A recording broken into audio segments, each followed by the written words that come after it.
Chapter 71 Era of the Shattered World 1. The main force within the Empire was the royal family. With power over the Knights' Council and the Magic Tower, there was no other force that could rival their might. At least, individually. There was another organization within the Empire which was made up of the collective between all the noble houses. Entrusted with the Empire's administrative matters, the Megrail family not only tolerated their presence, but also extended their support to them. Central adopted a democratic approach, allowing the population to determine the allocation of seats among the houses within the organization. Additionally, every 4 years, a new chairperson would be elected to assume control over the affairs. Central. A meeting was taking place. What's the situation? A tall man with sharp eyes and long black hair glanced around the oval table where several important figures sat. His husky voice seemed unfitting for his small frame. He was a representative member of the Joltice House, a Viscount family. Everything is contained. All inmates have been locked up. However, we've received reports of several losses within the penitentiary. Over a dozen guards have been killed, and several cadets from Haven have died. It also appears as if several inmates have escaped the facility. We've already sent the hounds to look for them. Responding to him was a middle-aged woman with sharp features and short hair. Representing the Verlice family, she was Johanna Verlice. The conversation continued from there. Do you know who is responsible for all of this? I'm not aware. Massaging his chin, another member present within the room interjected. From the reports I've received, the organization is called the Inverted Sky. We don't know much about them, but it's only recently that they've started to become active. Does the royal family know? They know. If so, why haven't they done anything? It's strange. They're usually rather overbearing with stuff like this. Why are they suddenly so quiet? It's because they can't do anything about them. A crisp voice suddenly interjected and all members quiet down. Sitting at the end of the table was an enchanting woman with long black hair and deep black eyes. She was none other than Delilah, the one closest to the zenith. The Inverted Sky is an organization that even the royal family has trouble dealing with. Her words brought a certain shock to the room. While she wasn't exactly a member of Central, her family was. She took advantage of the sudden situation to make an appearance. Even the royal family? How come we've only heard about them now? How does that even make sense? Delilah stared at the members and held back her smirk. Witnessing such esteemed figures at the helm of the Empire appear so clueless, Delilah couldn't help but feel a certain sense of amusement about the situation. We don't know much about the Inverted Sky. However, if there's one thing that I do know is that they are an organization that is much older than the Empire. They date back to the era of the Shattered World. The looks of shock on the faces of the members were something that Delilah took in with gusto. It had to be noted that the era of the Shattered World occurred several thousand years ago. To put that into perspective, the Empire wasn't even half a millennium old. You ask why the Megrail family hasn't done a thing yet. With cracks appearing on her usually stoic face, Delilah suddenly smiled. What other reason than fear is there? The Megrail family fears the Inverted Sky, and so should you. The temperature of the room dropped at her words. Despite the esteemed status of everyone in the room, a palpable sense of unease descended as Delilah's words reverberated, casting a shadow of oppression over the gathering. This was exactly what Delilah wanted to achieve with her words. It was about time that the world was made aware of the organization that they were dealing with. They had been in the shadows for far too long. Now that they had started to show their fangs to the world, Delilah planned on dragging them out completely. Only then would she be able to completely get rid of them. They RAM. That's enough. A deep voice cut Delilah off. Frowning, Delilah turned her head to stare at the man seated beside her. Meeting his eyes, her words remained stuck in her mouth and she turned her head away. While my daughter's words are indeed true, there's no need to worry too much. Despite being in the late 60s, his appearance was flawless. With two deep eyes that seemed to be able to suck in anything that looked into them, Orson Rosenberg, the current chair of Central, and Delilah's father spoke. They may be strong, but the depth of their strength isn't as deep as Delilah is making them out to be. The one we should really be worried about is their leader. His voice contained a certain magnetism that attracted the attention of all those who were listening. Their gender remains unknown, and among the members of the organization, they are referred to as the one who walks among us, Orson Rosenberg explained solemnly. However, hardly anyone in the organization has ever seen how they look like or made contact with them. He paused then and looked up to take in the expressions of all members in the room. There's not much that we know about them. There are records dating back to the era of the Shattered World. However, the records are inconsistent. I've yet to find anything concrete. Narrowing his eyes, he interlocked his hands. However, if there's one thing that I'm certain of is that... He paused and took a small breath.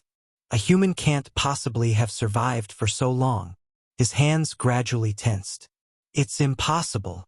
Haven. In the end, the event proceeded as it did in the vision. There was no difference whatsoever.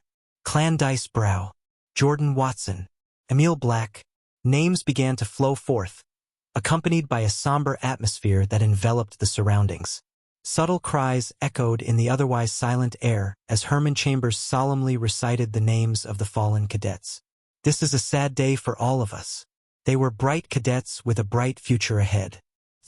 I looked around me and took in the sight. A part of me felt responsible for this. Could I have saved them? Possibly. However, that was a hard if. There were certain things that I could have done to ensure that at least one person could have been saved. I knew that. However, I also knew that such action would bring risk and danger to me. I didn't want people to die. However, I also knew that I wasn't someone capable of helping everyone. It wasn't my job to help everyone. That job belonged to someone else. I turned to look in the distance where a figure stood. Even now, his appearance attracted the attention of all those around him. His face remained stoic and emotionless. However, seeing how tightly his fists were clenched, I knew he was probably blaming himself for the situation. Right? It's your job to feel guilty for their deaths. I wasn't allowed to have such feelings. I couldn't allow myself to have such feelings. The world was ready to eat me at any mistake. I couldn't be the hero. That was something that I couldn't afford to be. I was just a drifting pebble that was trying to stay afloat in this unfamiliar world.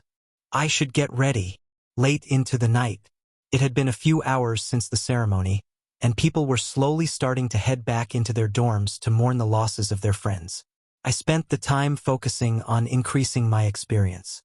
Having failed the mission, I didn't gain the required experience to rank up. The loss felt rather painful since it was going to set me back a week. However, it was a loss that I was willing to take. Failure is already something I'm used to. Failing wasn't important. Gaining something from the failure was the most important thing. EXP plus 0.03%. EXP plus 0.01%. EXP plus 0.02%. EXP plus 0.01%. Whew! I took a deep breath and wiped the sweat from my forehead. The progress was steady. 15 left. I looked at the experience bar and sighed. I was currently at 85%. 15 didn't sound like much, but when taking into account that I needed to reduce my sleep and drop everything else to even get a chance to get there, it wasn't something that I was keen on doing.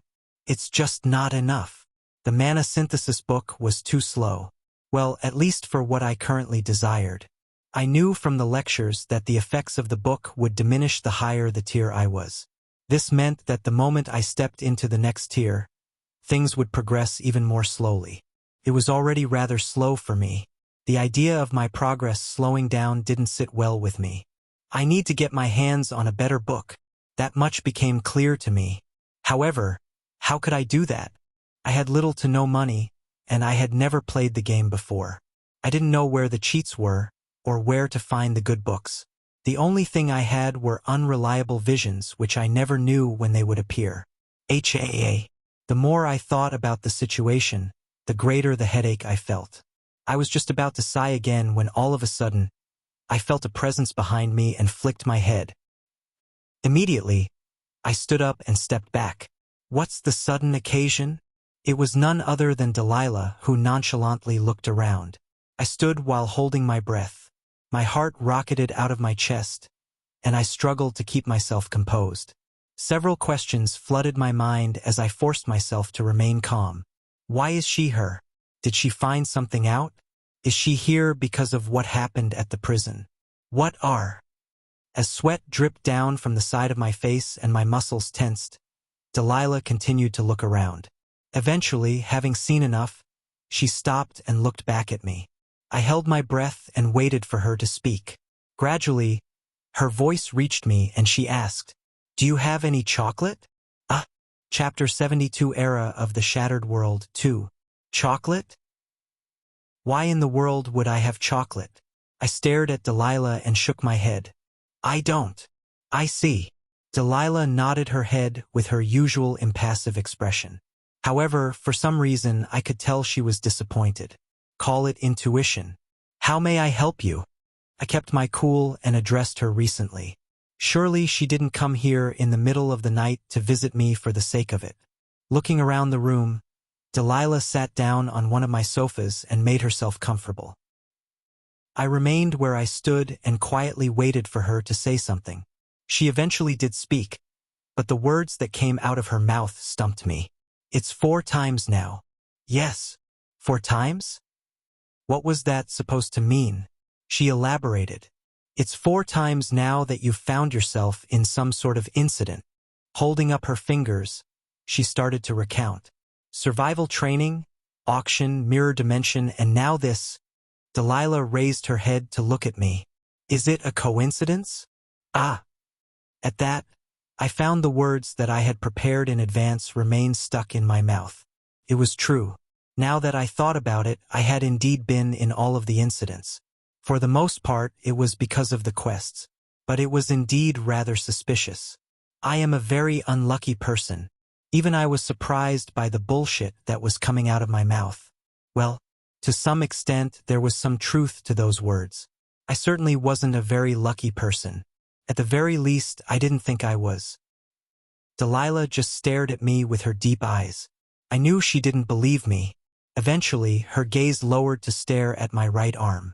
Show me your tattoo again. I inwardly swallowed before obliging and rolling up my sleeve. Oh! It was to Delilah's surprise to see a cloth over the area around my forearm. Looking up, she meaningfully looked at me. I don't know how to hide it, and I truthfully answered. It started to become clear to me that the tattoo on my hand wasn't something that I could randomly show off on a whim. The organization that I was dealing with was slowly starting to reveal its fangs, and more people were becoming aware of them. I didn't know much about them, and regardless of how much I tried to find anything about them, all I'd see was a blank road with no end in sight. Nothing. There was simply nothing. It was for this reason that I chose to hide the tattoo. I believe this is the best course of action, considering that it might get misunderstood for something that it isn't. I carefully looked at Delilah when saying those words. I wanted to gauge her reaction or lack thereof. She simply sat where she was with her legs crossed. It was hard to tell what she was thinking. She was just staring at me. Her deep eyes peered deeply into me, trying to suck me in. The longer this went, the more uncomfortable I grew. Why isn't she speaking? What is she trying to do? In the silence that took over the room, her lips finally parted open. I've asked you before, but does the words inverted sky mean anything to you? Inverted sky? I thought about it long and hard before shaking my head. No. Delilah silently nodded before standing up. I can't feel any lies coming from you. Lies? She can detect lies? Right. Even last time she was like this. Tak. Delilah placed a book on the table. I immediately felt my eyebrows raise at the sight of the book. Could it be? Read this book. I'm not sure how much, but it'll help you out in the future. Help me? I looked at the cover of the book. It was completely blank and devoid of any illustration or font. Don't think too much. It's a common book that you can find in the library. Then, you'll find it useful. I didn't say anything from there. She seemed to want to help me, but at the same time, I wasn't sure what her real intentions were. For now, I could only take her at face value and agree. Either way, it wasn't going to hurt me. Whatever it was, it must have had some meaning to it. I planned on taking my time to closely examine the book. I thought she'd leave things there, but all of a sudden, she said something else. As you've already probably guessed, I'm keeping you close to me to observe you. Her words stunned me, although I had already managed to guess. For her to be so upfront about it, she really was someone I had a hard time figuring out. If that wasn't shocking enough, all of a sudden, cracks formed on her face as her lips gently pulled up. I think I made the right decision. What dash? Before I even had a chance to say anything, her form scattered and she disappeared. Like the wind, she simply scattered away. In the newfound silence that took over the room, I stood in a daze for a few seconds before eventually turning my gaze over to the book. I picked it up and ran my hand over the hardcover. It felt cold to the touch. Even now, I was still confused about her intentions. The more I thought about it, the more my head hurt. Is she helping me, or using me? I more or less knew the answer to that question, and I didn't mind it. So long as it benefited me in some way, then I didn't mind getting used. In the end, I had to just stop thinking about it and I flipped to the first page. I was bound to find something from this book. Flip. Laying my eyes on the first page, I read out loud, Era of the Shattered World. It was an interesting title, and it immediately gained my interest. I was just about to flip to the next page when all of a sudden something flashed before my eyes. It was a simple notification, one that I knew was bound to happen. But even as it happened, I felt my shoulders grow heavy. I guess it's starting. Synchronizing. Kira Milne, 2%. 9%. The penalty of my decision. A few minutes prior. Fuck. I forgot to buy them again. Smack. Kira smacked her forehead and let out a curse. Rummaging through her pockets and finding nothing, she clicked her tongue and kicked one of the pebbles along her path. Despite the darkness outside, the presence of lamps lining the path served to ward away her fear. The thought made Kira chuckle. It's funny. Her traits were purely elemental, with her skills rooted in fire and darkness. Despite her aversion to the darkness, her power was inexorably linked to it. It was for this reason that she never used her other element. She simply had a hard time using it. But of course, that didn't apply to the events of the day prior when she went to visit her aunt. Her anger had taken away the fear that she had towards the darkness. Kira suddenly felt her mood lift at the thought of her aunt. Thinking about the death of that woman, Kira felt like she was flying. Finally, she's dead. It sounded too good to be true. The woman who had haunted her for so long was finally dead. And to think she was the one who ended up killing her. Kira felt an odd sense of relief. Even though she had sworn to be the one to do it, she didn't think she'd have the opportunity to. I can't believe it. Still felt like a dream to her. A very nice dream. In any case, Kira's thoughts couldn't help but drift towards a certain figure. Had it not been for him, then she would have most likely died, or even worse, been kidnapped. She hated to admit it, but I guess I owe him one? Tilting her head, she mumbled to herself. Oh, no.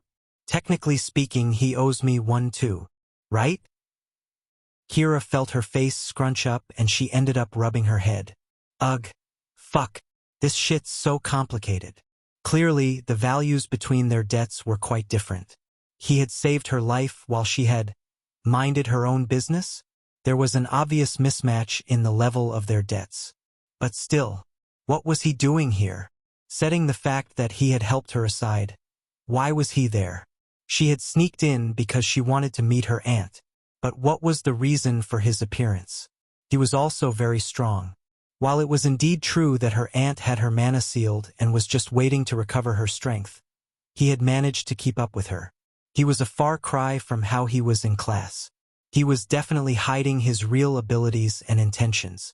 Of that she was sure. The question was why he was doing all of this. What was his motive behind his appearance back at the lockdown cells and why had he helped her?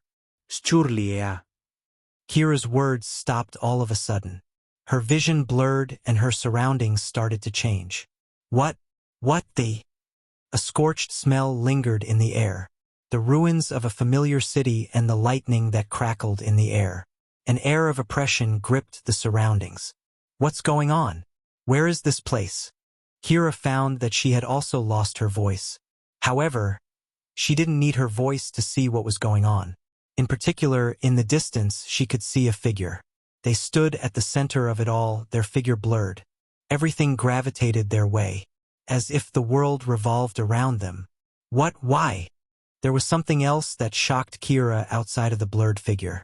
It was, why am I feeling this way? The intense feelings that were invading every part of her body. All she could remember was feeling an intense hatred, a hatred that seemed to devour her entire body.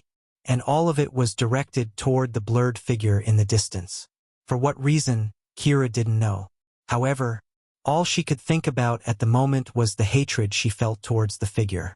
It was intense, and Kira had a hard time containing it. Suddenly, Kira felt her mouth part open as a voice familiar with her own rang out.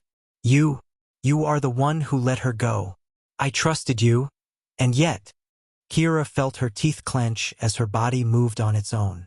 Darkness started to spread over every inch of the land. It covered everything in its path, devouring all light from the world. I'll kill you for it. The voice ended there as the world froze. Not long after, the world started to collapse and Kira found herself back in the park. What? Kira found that her voice was back. But that wasn't enough to shake off her confusion. H-A. With heavy breaths, she looked around her. What? The hell was, that? Chapter 73 Era of the Shattered World 3. There were three major known eras, the Era of Sovereign Ascendance, the Age of Umbral Dominion, and the Era of the Shattered World. The Age of the Sovereign Ascendance dictates the age of the emergence of the four empires.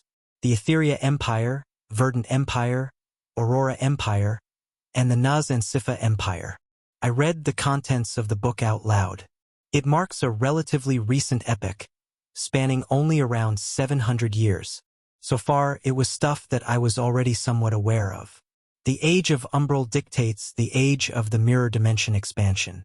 Taking place approximately 2 millennia ago, this era signified the commencement of the struggle. I skimmed through the pages and immersed myself in reading. The more I read, the more confused I became. In the end, this was a history book. It detailed everything about the past. Let me guess, the Era of the Shattered World is when the Mirror Dimension appeared, right? The oldest known era, where the earliest records recount the shattering of the world and the emergence of a new dimension.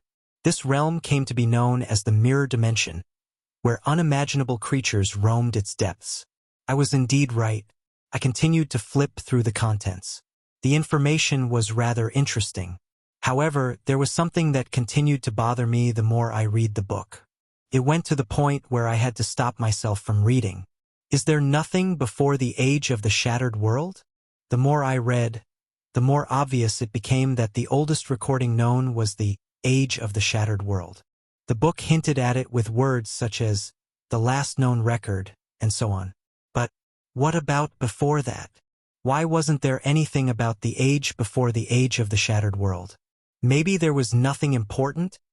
Even so, surely there should have been records of the civilization before. I mean, ancient Egypt was about 5,000 years old. Maybe the people of this world weren't capable enough. I doubted that to be the case. But thinking about the technological level of this world, they were indeed a little lacking compared to Earth. That said, they did have magic. It might just be this book. It was worth checking out in the library later. I eventually closed the book and sighed. It was certainly interesting information, but I still struggled to comprehend Delilah's intent behind showing me this. What sort of connection is there between the organization and this book? There didn't seem to be any connection with it. In fact, it only left me with even more questions. Still, it wasn't as if she had given the book to me for nothing. There had to be something important in the book. There was no way Delilah would give it to me for no reason at all. It was for this exact reason that I opened the book again and immersed myself in reading. This time, I didn't skim through the contents and made sure to memorize everything. As much as I hated learning history, for some reason, I found the information to be extremely interesting. Flip. The next day, the sound of scribbling rang out in the classroom. The preparations for the festival that was set to take place in 3 weeks were already in full swing. Everyone was busy, especially the cadets who not only had to get performance ready for the festival but at the same time prepare for the upcoming examinations. Kill me. Some of the cadets were already having a mental breakdown. Kira, to be precise. I want to die. Just stab me with a long, sharp sword. Whatever it takes. From the way she was talking, it was obvious that she wasn't very excited about the upcoming exams. I didn't know exactly how good her grades were, but judging from her expression and words, they were probably not very good. Slow, quick, I don't care. Anything is better than this. EY, it's not that hard. Just memorize the book. You're so dumb. Next to her, Josephine shook her head with a laugh. Surprisingly, she was one of the more studious cadets. Not that I knew much about her. What did you say? HM? It's not that hard. No, the part before that. Memo wak. Josephine let out a strange sound as Kira's fist smacked against her head. Bitch. Don't pretend like you didn't say it. Ach. My head. Fuck. I think I'm starting to understand how it feels to be like you. Can the two of you stop? It was Evelyn who put a stop between the two. Leon, who sat a few rows back, also interjected. The professor is about to come. Tisk. Only then did Kira finally stop complaining and focus her attention back on the paper in front of her. I watched them interact from my seat before turning my attention away from them. Talking about the festival, I hadn't signed up for anything. I thought about the stand-up, but I still needed to work on my delivery. It wasn't quite there yet. There were so many activities to choose from that I struggled to pick any. In the end, I just left it blank. In case someone left their selection empty, then they would be directly assigned a role by the academy. The same was true for cadets that didn't make the cut in certain roles like guide, as there could only be so many people that could be selected for such roles. Actually, now that I think about it, I should be assigned a role today. I was curious about what it was going to be. It seems everyone is here. As per last time, a cheerful voice echoed across the class as Professor Bridget entered the classroom. Sporting her trademark smile, she glanced around the classroom before taking out a small stack of papers. I've received everyone's files and have sorted through them. I will now be reading the names of the activities you have been approved for. Taking one of the papers, she started to read. Anders, you have applied for the guide role. After careful review, the board decided to approve your request. Raising her head, her gaze fell on two people. Josephine, the same goes with you. You will work alongside Anders to ensure that all the guests will be guided around the campus during the start. Eh? Unable to contain her shock, Aoife raised her head and let out a strange sound. She must have applied for the role, I guess. Seeing the shock in her eyes, it was clear that she had also applied for the guide role. There were only 2 spots for it, and therefore it was clear that she hadn't been selected. The professor went on to list the other approvals without offering her an explanation. I took in Aoife's shocked expression and made sure to stamp it in my mind. Felt oddly satisfying. Shit, this feeling again. I looked away from her. Was there something wrong with me? Next up, Kyle. One name after another started to be recounted as more and more cadets started to get assigned roles. Some were happy to get their selected roles, while others were left disappointed. Strangely though, there was someone who seemed to be happy for no reason. Haha. Fuck yeah. I felt her gaze burn the back of my head when the list for the cooking activity was listed. Her reaction came out of nowhere. Is she happy that she didn't get selected or something? So, why did Aoife also look relieved? For the stand-up. Unfortunately, none of the members of the class made it. Bang! I was taken aback again. Turning around, I saw Leon hold his fist close to his face. Though his expression appeared blank, he seemed strangely happy. Was he that embarrassed last time? I was starting to feel sorry for him. I think that's all for those that made it.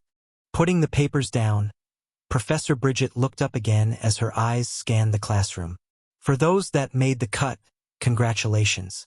For those that haven't, please don't worry. We've already assigned you all roles in the theater club. Theater club? Think of it as an honor. Haha, who knows? If you're lucky, you might even get a chance to participate in the upcoming play.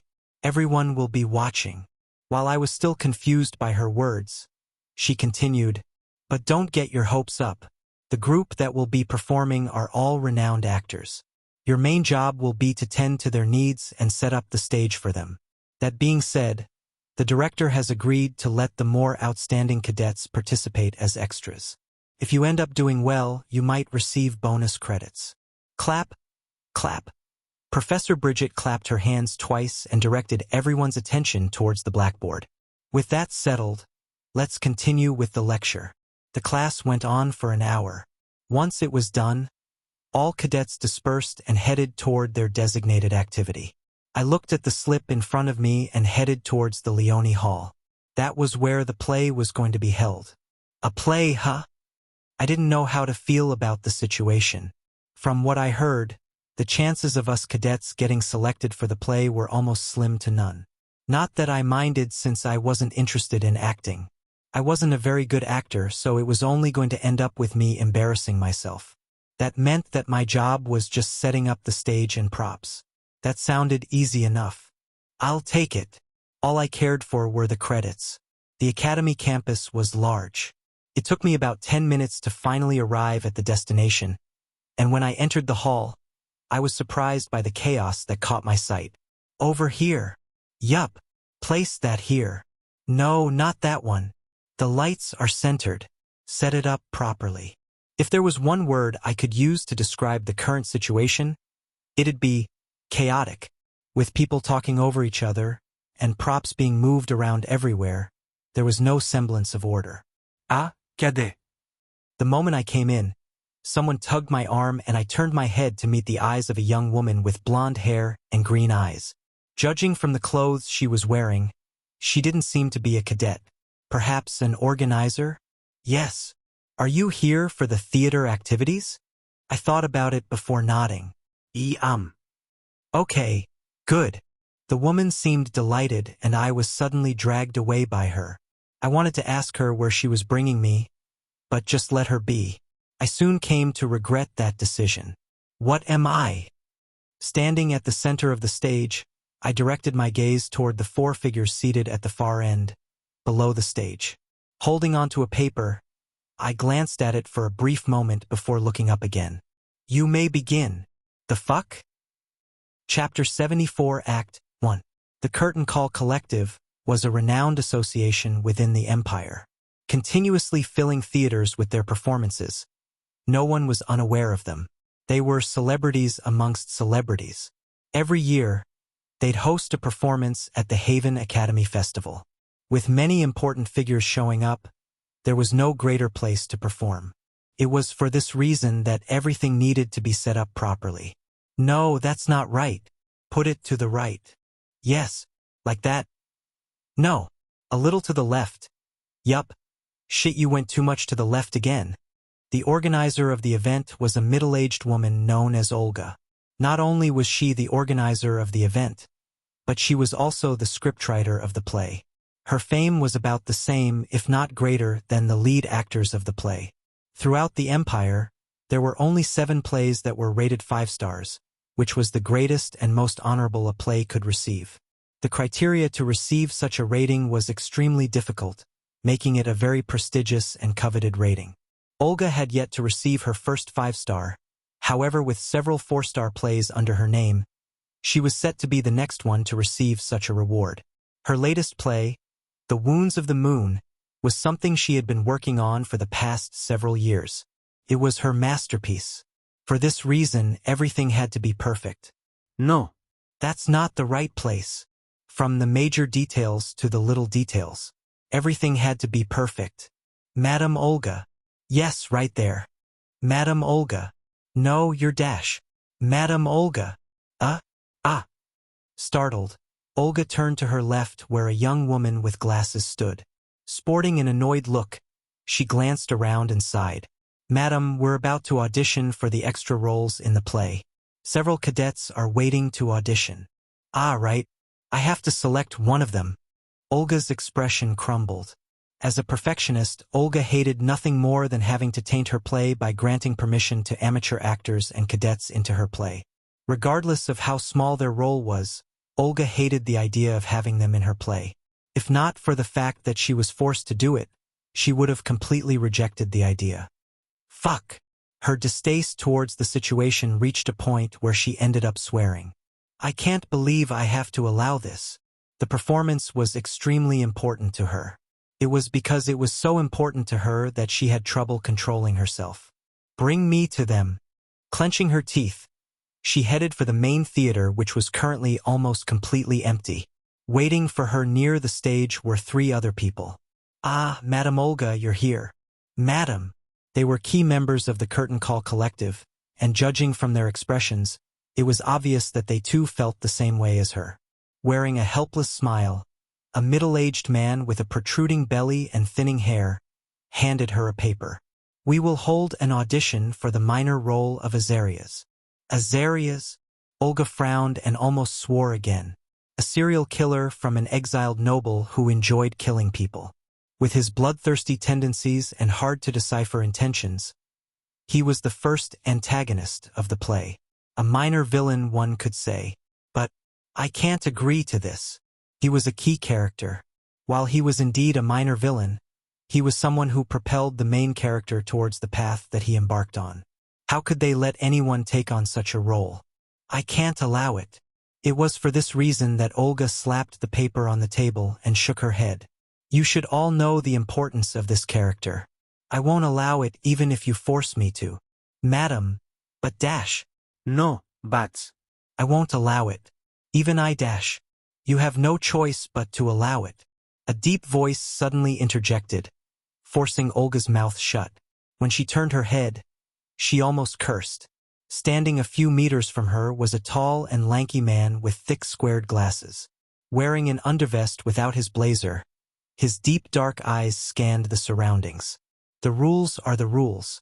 Since you have signed up for this, you have to go through it to the end. But Azarias is. What other character then? That. When Olga was unable to answer, the man coldly cut her down. Since you can't decide, be quiet and start the audition. You don't have a lot of time. There's a chance you might get lucky and find someone worth consideration.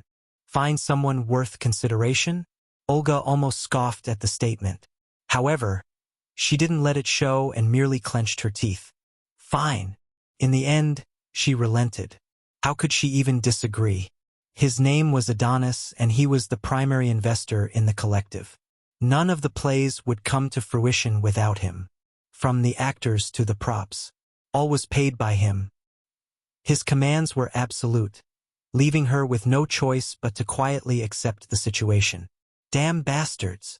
Suppressing her fury, she sat down on her seat and looked up toward the stage where one of the attendees was waiting. Olga waved her hand to signal the start. Send the first cadet in. Yes. Immediately, a cadet appeared on the stage. Sporting short blonde hair and blue eyes, he appeared quite handsome. Oh, he's quite good-looking. The audience might like him. He can make up his lack of skills with his looks. While the other judges were praising his looks, Olga wasn't interested. The only thing she cared about was his acting skills. Olga cut the cadet off before he could say anything. You have 5 minutes to get ready and study the script in your hands. Tell us when you're ready to start. Ah!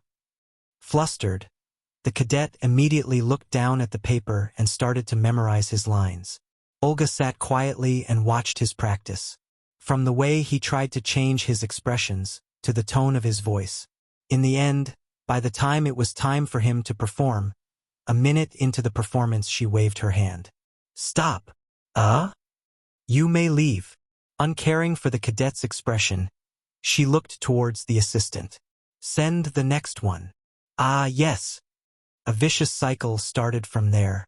A cadet would appear, only for them to be shut down a minute after their performance started.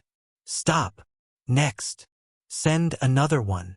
Is this a joke? Olga didn't care for the cadets' feelings. Even as they tried their hardest, she rejected them the moment they made a mistake or acted in a way that didn't fit her image of the Azarias in her mind. Her actions didn't go unnoticed by the other judges, who simply shook their heads and let her be. Get out. This persisted for several hours until the sun started showing signs of setting. Glancing at her watch, Olga asked, "How many cadets left for the tryouts?" 5 left. Ah. Rubbing her head, Olga suppressed her urge to swear and took a deep breath. Another 5? Kill me already. Then, with a wave of her hand, she muttered, "Let the next one in." Understood. Tuck. His appearance instantly grabbed the attention of all present. Clad in the standard attire worn by all cadets, his garments appeared to contour flawlessly to his physique. Moving with deliberate and measured steps, he maintained a stoic expression, methodically surveying his surroundings with cool indifference. In the moment he appeared, the judges found themselves unable to tear their gaze away from him. All except for Olga, who frowned. Staring at his flawless appearance, Olga only felt disappointment. His face expressions, it was as if she was looking at a blank piece of paper. There was simply nothing. Another pretty face? The more she looked, the more disappointed she became. In the end, she leaned back on her seat and closed her eyes. Having seen her fair share of performances, a judgment had subconsciously formulated in her mind. Another bust. With a wave of her hand, she recited the usual rules. You have 5 minutes to look through the script. Once you're done, please start acting. Don't feel too pressured. It's just a minor role. It all happened so quickly that I had a hard time understanding what was going on. I was standing in the middle of the stage with a script. You have 5 minutes to look through the script. Once you're done, please start acting. Don't feel too pressured. It's just a minor role. I thought of refusing, but when I thought back at Professor Brigitte words, all thoughts of refusal disappeared. Even if I do end up embarrassing myself, it's worth a shot. Those extra credits, I certainly needed them. I wasn't confident I'd be able to do well in the written and combat exams. Maybe I could, but there was nothing wrong with getting a safety net. The character you will be auditioning for is a minor villain for the novel, one of the judges said in a monotonous tone. From the moment I entered, her eyes never let me. However, there was a certain indifference in her gaze that felt uncomfortable. His name is Azarias. Another judge started to speak. From the start, he seemed friendlier as he started to recount the scenario to me. I quietly listened without saying a word. A once noble, now fallen, banished from his family for his psychotic nature. From youth, he relished in killing, finding increasing thrill with each life taken. I want you to encapsulate the rage and madness that he feels when killing his first human. I stood still for a moment and took in the information. Encapsulate the rage and madness that he feels when killing his first human. Ah, this scenario. It's familiar, to the point it felt creepy. It reminded me an awful lot of the first time I had killed someone.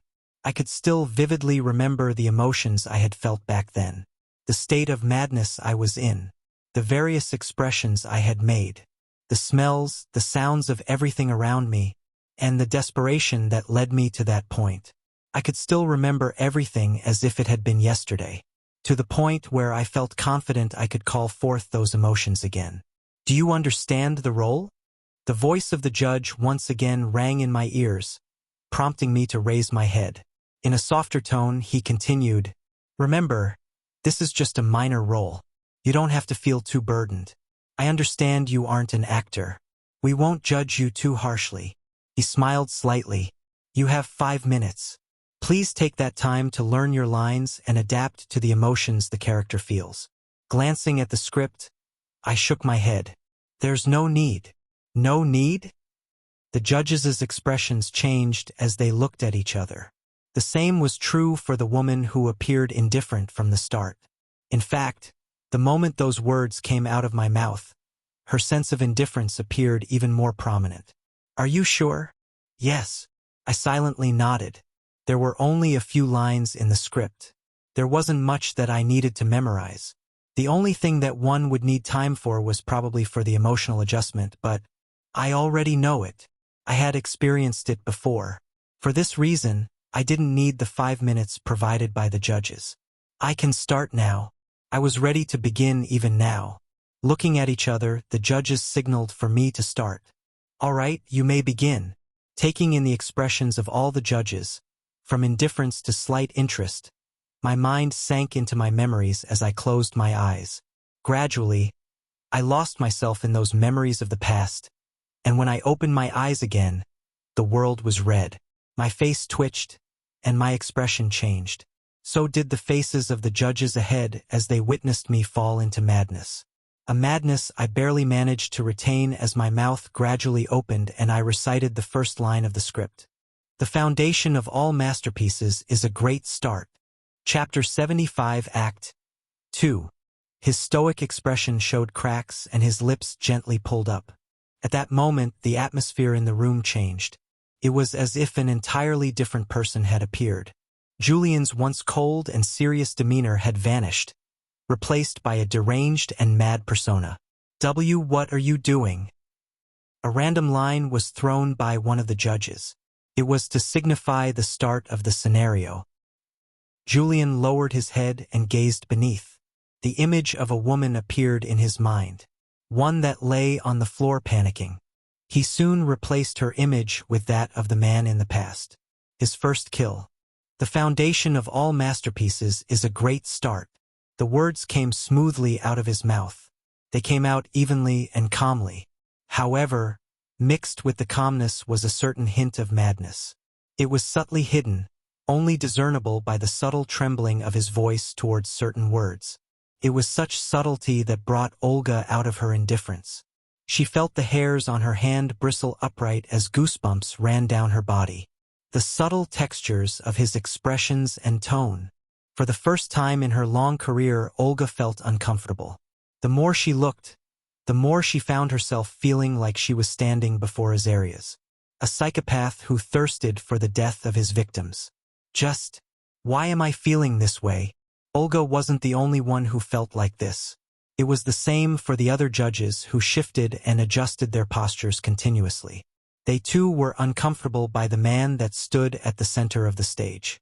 And yet, none of them could take their eyes away from him. All artists crave to create their own masterpieces. I'm no different. Julian scanned the room, his gaze lingering on the judges, his shifting expression revealing the growing madness in his eyes. His chest heaved up unevenly, and the sound of his breathing took over the air that was swallowed up by the silence that ensued. I want to make a masterpiece, a piece that will be synonymous with my name. He continued to address the judges. His tone started to change, slowly becoming tenser and more hoarse. Gradually, his smile became more intense. And so, the first brushstroke of this masterpiece shall be none other than your life itself. Duck. The wood creaked under his steps as he moved forward. He appeared to head for the judges, his eyes never leaving them. Under his intense gaze, a cold chill went past their bodies. Their instincts told them to run, that they were currently dealing with a psychopath. However, their bodies refused to listen. They continued to stare as he took another step. Olga sat on her seat frozen. The theater had long disappeared from her vision. An environment had already started to form in her mind. A medium-sized room that belonged to a well-off noble and was decorated neatly with all the right furniture. A figure lay sprawled on the ground. Her expression was one filled with horror. She seemed to want to run, but her body refused to listen. All she could do was stare up towards the man who slowly bent over to grip her throat. The madness in his gaze intensified as his expressions underwent several changes. A fleeting smile of excitement would flicker, only to be swallowed by the engulfing madness that danced in his eyes. Rationality struggled to hold its ground amidst the tumultuous storm within him, as subtle hints of guilt seeped through the wincing of his features. Olga swallowed her saliva. He had flawlessly captured the essence of the Azarias character she had penned. A low scream echoed, one that was quickly suppressed by a hand. The furniture scattered, and legs and arms flayed in the air. But it was all futile. Under the madness, his madness, all she could do was watch with horrified eyes as her life slowly came to an end. A heart-wrenching scene. One that inevitably ended with death. Ha! H-A-A-A. Azarias's heavy breaths echoed as he stared at his hand, feeling the mix of guilt, madness, and excitement after his first kill. It was perfectly embodied in that moment. The scene deeply carved itself into the minds of the 4 judges who remained silent the entire time. "I'm done." A low and cool voice broke them out of their daze. The madness that lingered in his eyes, the sense of joy from the kill, and the guilt had all vanished. Once again, his expression returned to that of a blank piece of paper. The performance ended there. Olga and the other judges remained seated in their seats at a loss for words.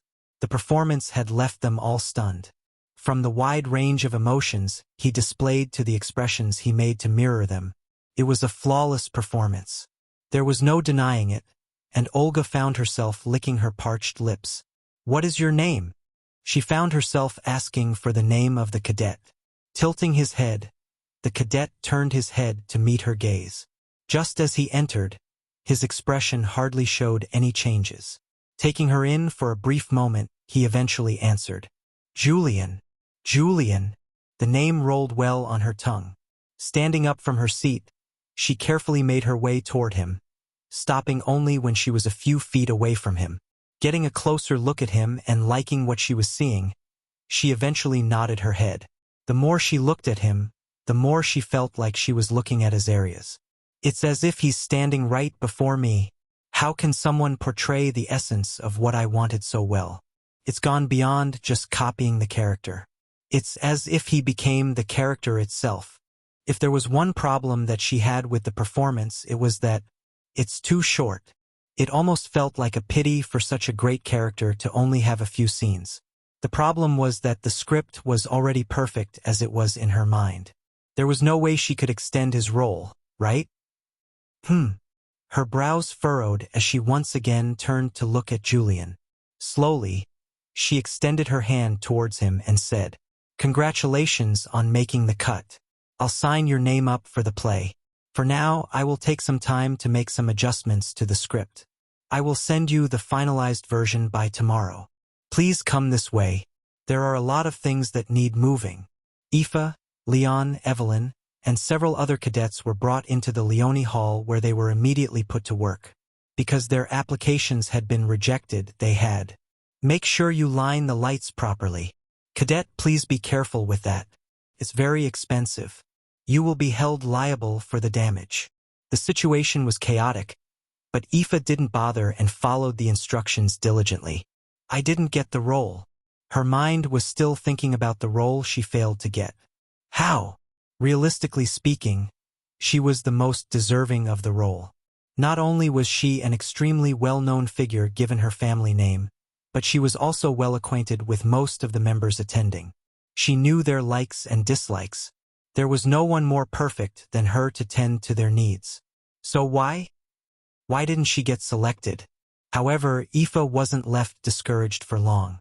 Looking around, she realized that this was another opportunity for her. If I can get into the play, then I can get extra credits. Her acting was quite good. Having participated in several plays in the past, she was somewhat confident in her skills. Furthermore, she was quite familiar with the members of the collective. If all went well, then there was a chance of her getting selected. Aoife was so immersed in her thoughts that she didn't realize someone was standing in front of her. "Ah, careful!" A voice warned her in the distance, sounded like Evelyn's, and before she knew it, she bumped into something hard. Bang! Despite her fast reflexes, Aoife was unable to completely avoid hitting whatever was in front of her and fell on her butt.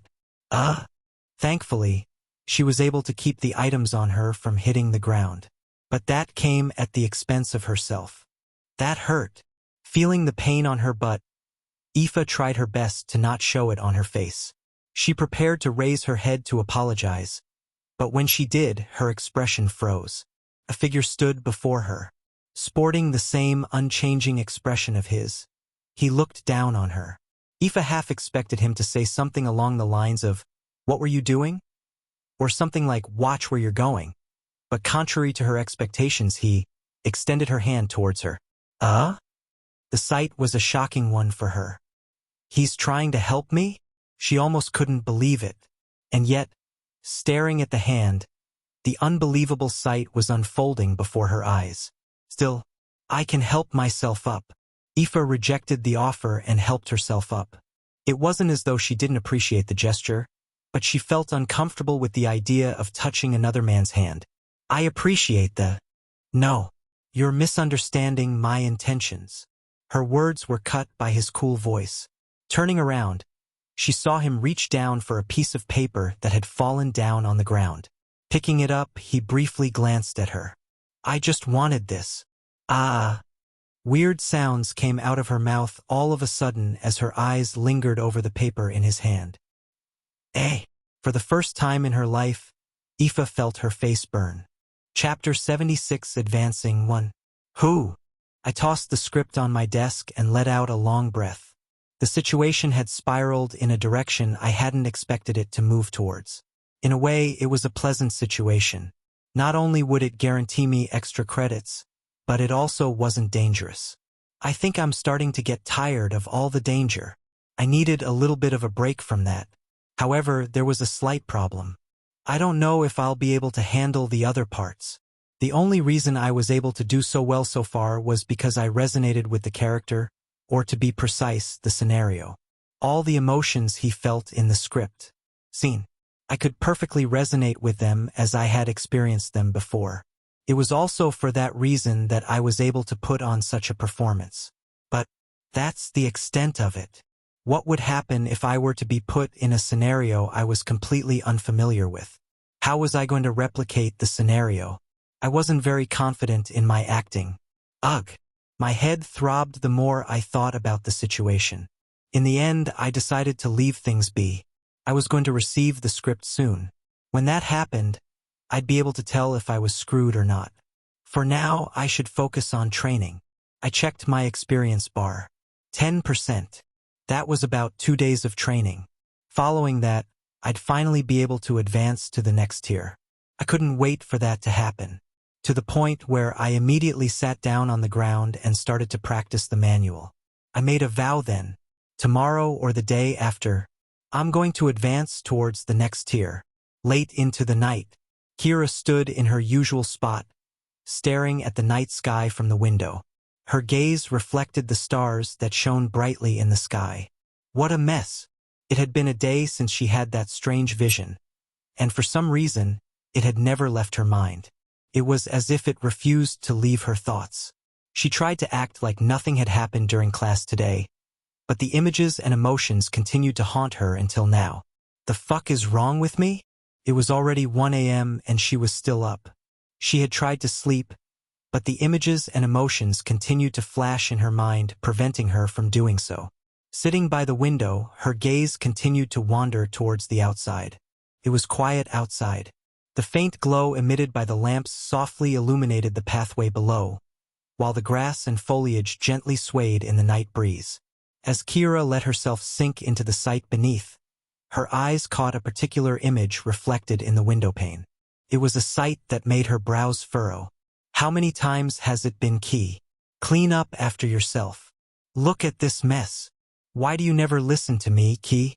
Is it so hard to clean? Wait until you grow old and have children in the future. I want to see how you tell them to clean. Fine. Taking her eyes away from the window, her gaze fell on a misplaced sock. Clicking her tongue, Kira got out of her spot and tossed it in one of the baskets for dirty clothes. Her eyes darted across the room, looking for anything that was out of place. Only when she was certain that everything was in place that she let out a sigh of relief. Thank fuck. There was nothing that irritated her more than disorderliness in her room. It had to be perfect. Scanning the room one more time, Kira eventually plopped back on her bed. Her ruby-red eyes blankly stared at the ceiling above. Her thoughts once again drifted towards the vision, and her expression couldn't help but crumble. Again! For how long was this going to continue? It was starting to get annoying. No, it was already annoying, to the extent that she contemplated doing something she typically avoided doing. Should I? The memories and feelings resurfaced again. It was memories like these that propelled her to do something she abhorred. Closing her eyes, the world around her began to be engulfed in pitch darkness. It crept out from her body, enveloping the surrounding area. In the darkness that started to take over her surroundings, Kira's eyes shook. So did her body. Ha! HAAA. Despite her best attempts at keeping her breath in check, Kira was having a hard time keeping herself from keeping her breath even. With each passing second in the dark world, Kira found herself increasingly unable to conceal the lingering traces of panic and fear that were slowly starting to grip her mind. Her palms started to feel sweaty, and her vision started to blur. Hold on. I need to hold on. Kira fiercely bit onto her lips. A metallic tang clung to her lips as she bit down with force. A sharp pain invaded her mind, but she kept a firm mind. I have to hold on. More. Longer. Ha! Ha! With each passing second, the rhythm of her breath grew more strained, laboring against her chest. Her vision blurred as beads of sweat multiplied upon her brow. Drip. Drip. Despite that, Kira continued to persist. More. Not now. Not yet. The darkness, it was something that Kira feared and despised. It brought terrible memories to her mind, ones that she wanted nothing more than to forget. However, darkness was also a part of her power. Rejecting the dark was the same as rejecting half of her. For the sake of finding more, I need to. Her aunt was merely the start of her hunt. Even now, Kira could vividly remember the past. An image conjured up in her mind. It was an image of a certain room. Her room.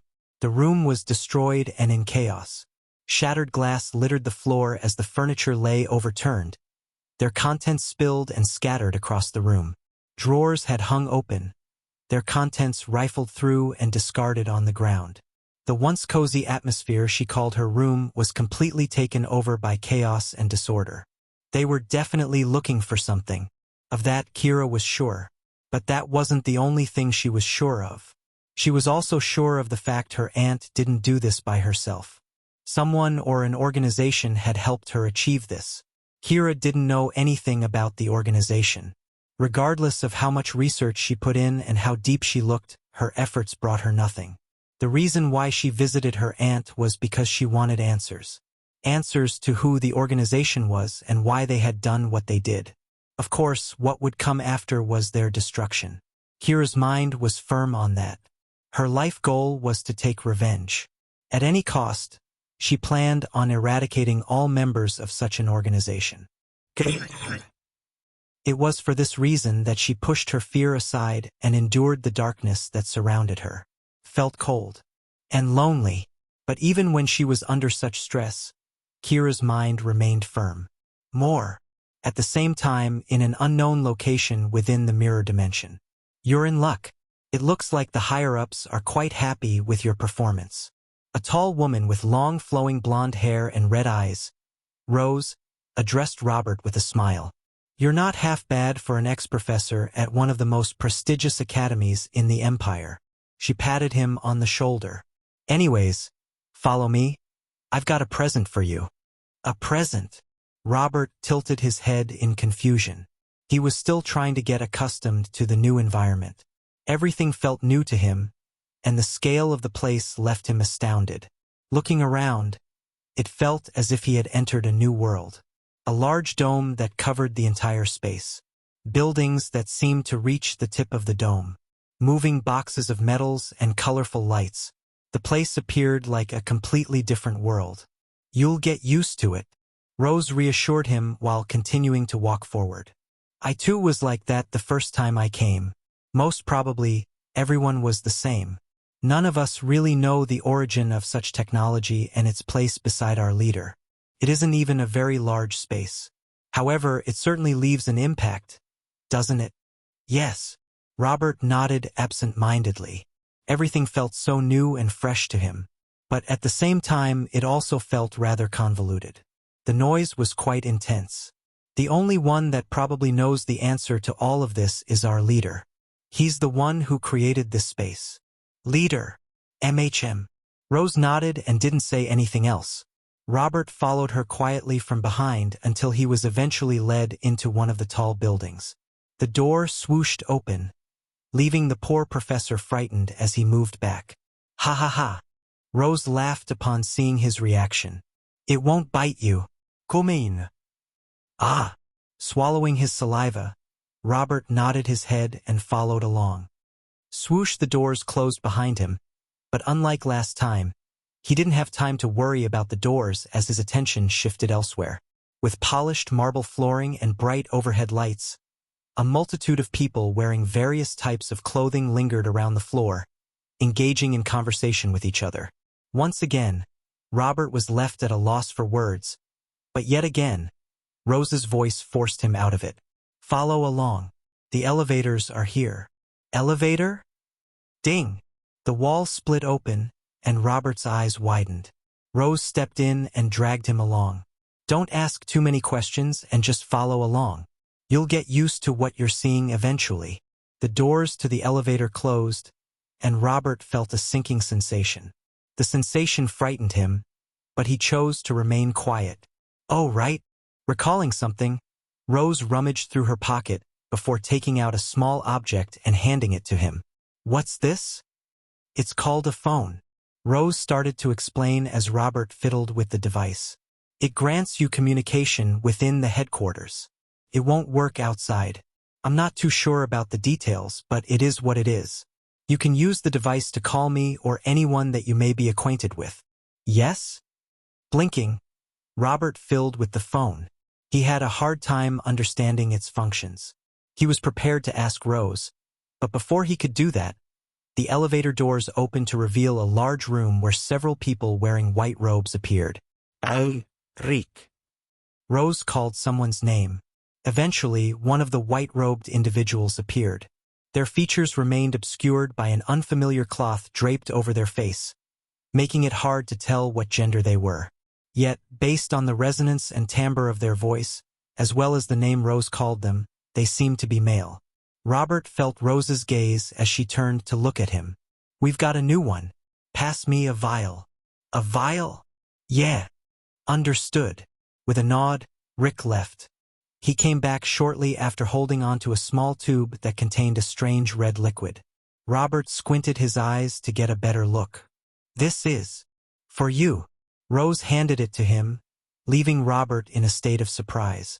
For me? Yes, it's your reward. Ah.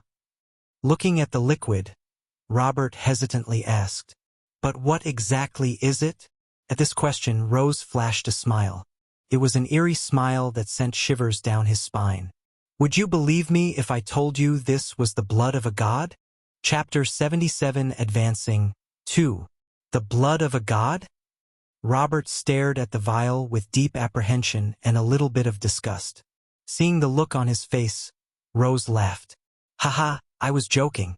There's no such thing as gods. Her laugh sounded almost eerie.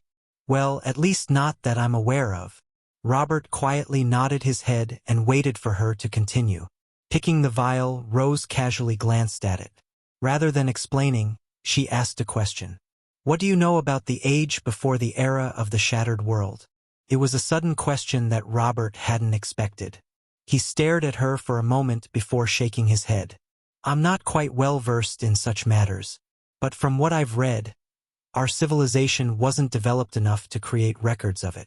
The era of the shattered world occurred approximately 3,000 years ago.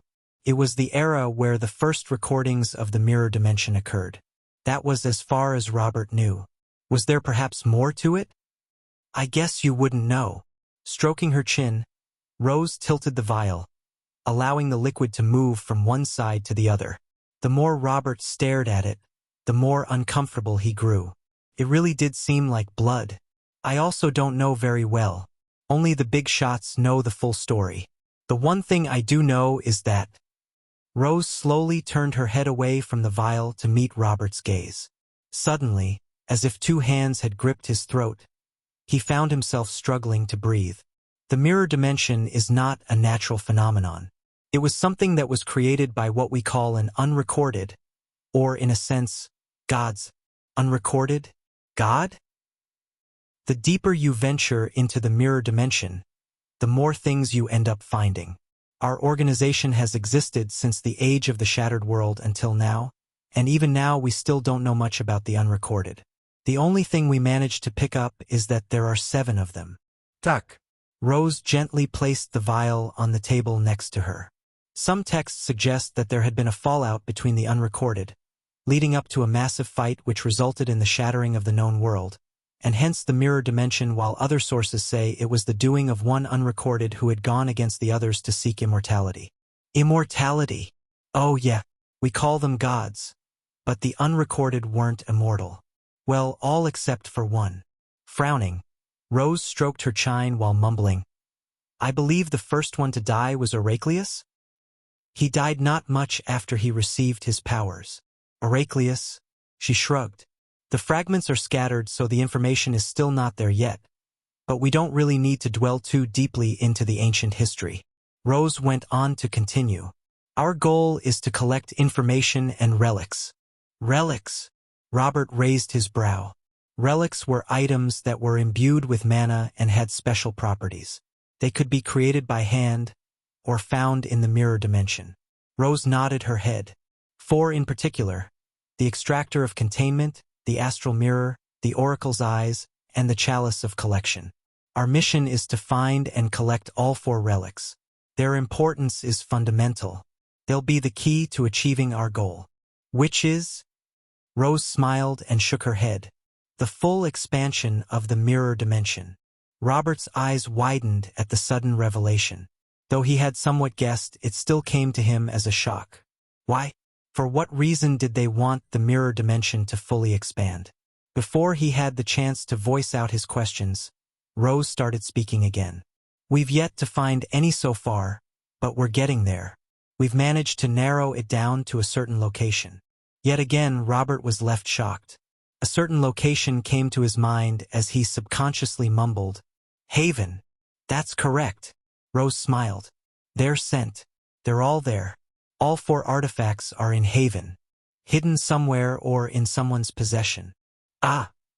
Robert felt his body grow cold at the sudden revelation.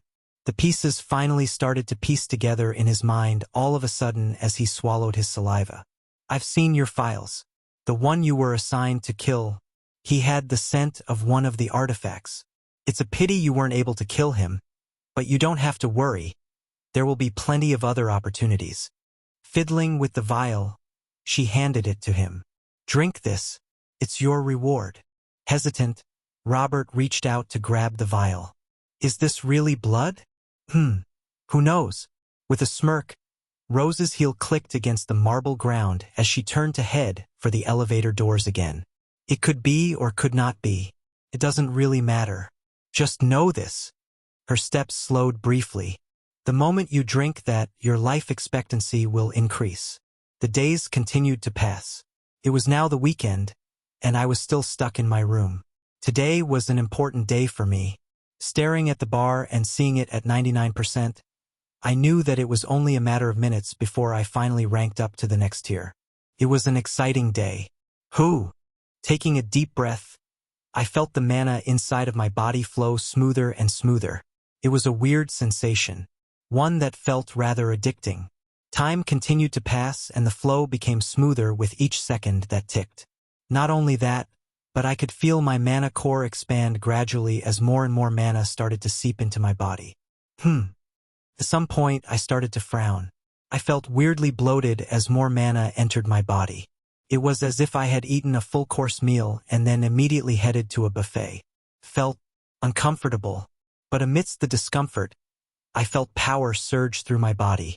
That feeling, it blew all the discomfort out of the water as I persisted through it. Then, amid my struggle, I felt something crack. Crack. It almost sounded as if a piece of glass had shattered. The sound was subtle and nearly imperceptible. However, I caught it, and it was from that moment that something within me changed. The flow of mana inside of my body became faster and smoother. The core expansion stopped, and my perception of my surroundings changed a little. It was an odd sensation. I extended my hand forward and scooped it. As expected, there was nothing, but it feels like I'm grabbing something. Was it the mana that lingered in the air? Or was it something else? My mind didn't wander on those thoughts for much longer as I focused my attention on my hand where a magic circle started to form. Clank, clank, clank. Chains formed, wrapping over my arm. It's faster. To my pleasant surprise, the time it took for the chains to appear was faster than before. It wasn't by much, but it was definitely noticeable. Ha ha ha. I laughed then. It was a pleasant situation. Thinking about the fighting style that I had developed, this was certainly a massive boost for me. Would I have been able to win against her in my current state? I thought back on the incident at the prison. Back then, I had been able to contain her with my abilities. Had I been in the same situation in the past, but with my current abilities, would I have been able to achieve more? There's no use thinking about it. I eventually shook my head. There were no what-ifs, and the goal had always been to let her escape. There was no use dwelling on hypothetical scenarios. Finally, a sense of relief washed over me all of a sudden as I leaned back and stared at the ceiling. I did it. I had ranked up. My chest felt light, and my lips pulled up. It was hard for me to contain my smile. I felt happy and proud of myself. The struggles weren't for nothing. Wham! Yawning, I squinted my eyes repeatedly. Having neglected my sleep to achieve such a result, I was starting to feel tired. I glanced at the time. 1 p.m. It's still quite early. Although I did want to sleep, I had classes tomorrow and I didn't want to mess up my sleeping schedule. For that reason, I decided to go out and take a walk. Oh, right. I suddenly recalled something and a destination appeared in my mind. Without a second thought, I headed there. Since the nearest city to the academy was located about 2 hours away, the academy established a shop where the cadets could purchase basic necessities and food. It was a famous spot with it being always full every weekday. The only times it was empty was the weekend when most cadets left the academy to go to the city. Currently, Kira was facing a problem. What do you mean? You can't sell me any more cigarettes? She smacked her hand against the counter. What sort of bullshit is this? I apologize, but that's academy policy. Policy? What policy? Standing behind the counter was a middle-aged man with squared glasses and black hair. He stood stoically, unbothered by Kira's fit of anger. It was as if he had grown used to it. I've received reports of you littering the buds all over the campus. Not only that, but you've purchased nearly all of the supplies that come each week. For those reasons, the academy decided to put your rights of purchase on hold. Ah? Kiara almost lunged over towards the other side of the counter. It was taking every bit of her willpower to stop herself from doing so. I swear, this is nonsense. How could she accept this? Sure, yeah, she did throw away the buds everywhere. She did indeed always buy all the packs available, but I can't accept this. Smoking was like medicine to her. Without it, she'd be... Fuck! The thought of not being able to smoke was starting to get to her. Just as she was about to scream again, a cool and even voice echoed behind her. If you're not buying anything, step aside. Which fuck dash? Kira's words remained stuck in her throat the moment she turned around. Standing taller than her, Julian glanced at her with his usually detached gaze. She stood still for a moment, staring at him without being able to say anything. Her thoughts continued to wander towards the time back in the prison. The time he had helped her. And, wait. He moved past her before she could realize it. How may I help you? The cashier greeted him with a smile. Fuck, this. Whatever. Kira ended up letting it go. I guess I owe him and shit. Julian's gaze wandered around before settling to the right where the sweets were. Duck. He picked up a chocolate bar and placed it on the table. Is that all? Without answering, Julian reached out again and took another one. Duck. And another one. Duck. And another one. Duck. Duck. Duck. Gradually, chocolate bars started to pile up on the counter as he continued to grab bar after bar. The fuck? Kira stood behind, completely dumbfounded. Tuck. Yes, sir? Even the cashier was left dumbfounded by his actions. Just then, Kira met Julian's gaze as he placed the last chocolate bar on the counter. As their eyes met, she managed to pick up his low mumble as he went on to say, "Bribe. I'm getting bribes." Chapter 78 for Growth 1. Tuck. Tuck. Tuck. Is this enough? Or should I add more? It was a situation that left me stumped as I added more and more chocolate bars to the counter. It was slowly starting to pile up into a small mountain. See, cadet. My actions seemed to have startled the cashier, who looked at me with a flustered look. I ignored it and placed another chocolate bar on the counter. Tuck. This was an investment. An investment for the future.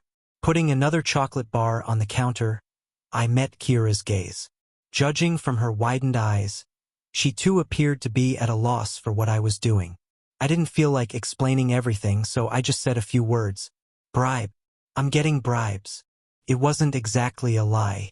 These were indeed bribes. Or perhaps a means to build up favor. Well, whatever. It's not like they're expensive anyways. It was about 0.5 rand per bar. Doable. TSK. Whatever, I'm leaving. I turned around to see Kira turn around and leave. Wasn't she going to buy something? Is it because she doesn't want to wait for me to buy everything? That did make sense, but whatever. Tuck. Not my problem. I placed another chocolate bar on the counter. The pile became bigger. But is it enough? It was an interesting question. I closely examined the pile before me and shook my head. Not enough. I was just about to place another one when the cashier stopped me. Cadet, that's enough. He appeared quite flustered, even more so than before. I stopped then and looked up. Is there a problem? Ah, yes. The cashier went on to explain. If you end up purchasing so much, we won't have enough for the other cadets. So, how is that my problem? It's academy policy. Like the cadet from before, if you buy too much, we might have to ban you from purchasing goods. Our store was established for the well-being of cadets, not profit. HM? Bon. I thought back to the time when I had just arrived at the store. Kira had indeed been arguing with the cashier over something. I didn't expect it to be because of this. Yes, you will be banned. She's currently banned from buying any more cigarettes. He tried to explain as politely as possible, but his voice came out rather strained, as if he was warning me. I didn't put particular thought into his words. My eyes wandered to the back where the cigarettes were. So she's banned from buying them. It would indeed do good for her to smoke less. Regardless of the world, it was bad for the body. There would definitely be benefits to her restriction. If you're willing to stop here, it will be 102 rand. The cashier's voice snapped me out of my thoughts and I looked up to him. From his expression, it was clear that I couldn't buy any more bars. I looked at the pile in front of me and decided that it was enough. Worst case, I'll buy more when the time comes. I rummaged through my pocket and took out my wallet. There, I took out a bill and a coin. Just as I was about to hand it over to the cashier, my hand stopped. Cadet. I pursed my lips and looked up slightly. Thinking about it for a good while, I clenched my teeth slightly inside. There's something else that I want to buy. Only this time. Ugh. Sitting outside the store, Kira groaned. It was a shitty day. Fiddling with her pockets, she touched the empty cigarette box. I hate this fucking addiction. Rather than smoking out of pleasure, she smoked out of necessity. For that reason, the thought of not being able to smoke was already starting to trigger her symptoms, and she had smoked just an hour ago. Damn, bullshit. It's not that big of a deal. What's wrong with me buying everything? Aren't I giving you business? Plus, what about the cigarette butts? Don't I pay the academy enough to clean up after me? Kira's rumblings went on for several minutes. It was good that no other cadets were around to see her. In her current mood, she was certain she'd beat any of those who would try to hit on her. It was a daily occurrence. Also, if we're talking about someone buying too much of the same thing, that fucker got over 100 chocolate bars. Amid her grumbling, Kira thought back to Julian. He came into the store with his usually stoic expression and ended up with all the available chocolate bars. In fact, he was still adding more. It was a sight that left Kira at a loss. Does he have some sort of chocolate addiction? Or was it sugar? Whatever, I don't care. Ruffling her hair, Kira looked up towards the sky and grimaced. There were bigger problems she had to deal with. Glancing at her hand, she could already see that it was starting to shake. Can I last a week? She already knew the answer at heart. The thought made her sigh, and her body limped back. Ding! The chime of the door rang and a figure walked out. Kira briefly glanced at him before shifting her attention back towards the sky. There was nothing that she needed to say to him, or so she thought. Here. Kira raised her hand and caught something. When she looked down, her eyes widened at the sight that greeted her. What the? I'm not getting you anymore. Make do with what you have. He left after parting those words. Kira stared dumbly at his back. Her mouth opened and closed repeatedly. There were many things that she wanted to say, but couldn't find the words. Weren't you the same guy who looked at me in disgust the last time I was smoking? Weren't you the same guy who told me to stop? Fiddling with the pack in her hand, Kira gently nestled a cigarette in her mouth. She didn't light it up and just savored the taste. Staring into the distance, her expression changed a little. The more she thought she knew about him, the more layers she started to unravel. It was strange. He was strange. Nibbling on the cigarette, she mumbled, Why are you? Did I make the right decision? I was a little conflicted about my actions. On one hand, I thought it was rather hypocritical of me given how I had acted before, but on the other, knowing the struggles that came with the addiction, I caved in and decided to help her out. Smoking was sort of like a therapy for most people. Some smoked for pleasure, while others smoked to forget or numb a certain pain. I didn't know her circumstances, but for her to be smoking so much, rather than addiction, I felt that she was trying to ease something. In a way, I saw my past self in her. It'll be the only time I'll do it. Think of it as a form of apology for how I had acted during the first time. I took a deep breath and stared at the sky. With no clouds in the sky, it was a clear day, a sight I was starting to grow accustomed to. Holding onto the bag that was filled with bars, I put them in my blazer and headed towards a certain destination. Bribes. Indeed, I hadn't gone to buy all these bars for nothing. I had a goal in mind today. Though I wasn't sure whether I'd be able to succeed, I thought that it'd be worth a try. The worst that can happen is her rejection. I could handle being rejected. At the very least, it meant that I tried. Making sure that the bars were safely secured with me, I took another breath and headed towards my destination. For growth. I mumbled quietly to myself. This is all for growth. Delia quietly sat on her seat. Ignoring the mess that had accumulated around her, her focus was on the paper in front of her. It was an invitation. We would like to extend our invitation to you. The invitation was for the Arcanum Gala, an annual festival that involved all top figures in the Empire. It was a big event that was set to take place in 3 months' time. There was just one problem with the invitation. I don't want to go. Thinking about all the gazes she'd receive, and all the people that she'd have to entertain, Delilah's mood plummeted. She'd much rather stay here and tend to the cadets. Even that was less of a hassle than the Arcanum Gala. To talk. All of a sudden, someone knocked on the door and Delilah tore her gaze away from the letter. She didn't need to see to tell who it was as her lips gently parted open to say, Come in. Excuse me. The figure walked in. Standing tall, and with impeccable features, it was none other than her little assistant, Julian Dacre Ivinus. What's with the sudden occasion? I don't remember calling you here. No, it's not that.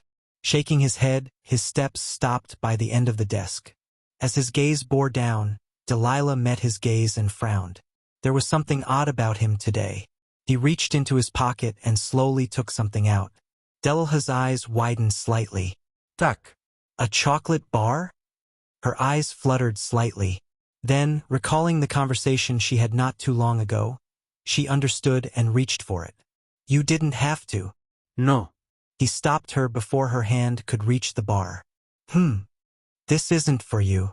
Julian's cool voice made Delilah frown. Not for me? Then. Not yet. Oh, duck. He placed another bar on the table and Delilah licked her lips. She looked up to him. Just before she could say something, he cut her off. I need help with something. Ah. It was then that she understood. Her nose wrinkled. Are you trying to bribe me? His eyes shifted away slightly. This guy. I'm not someone that can be BR. Duck. Delilah swallowed. It's not going to Duck. Just how many? Duck. I dash. Duck. Delilah swallowed. There were a total of 5 bars before her. 5 bars. Do you think I can't buy them for my dash? Duck. Her lips pursed. This guy. Delilah shifted her gaze away from the bars and back to him. Her face remained plain with little to no changes.